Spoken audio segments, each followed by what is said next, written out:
Έκανα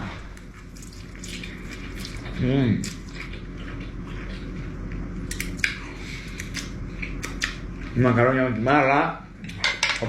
το μόνο δύσκολο, ας πούμε, για μένα σε αυτή τη συνταγή είναι πώς μπορώ να θρηματίζω πιο πολύ το κιμά.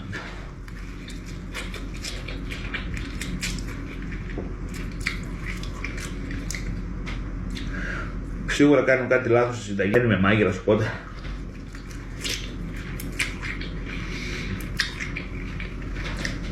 αν δεν είναι πολύ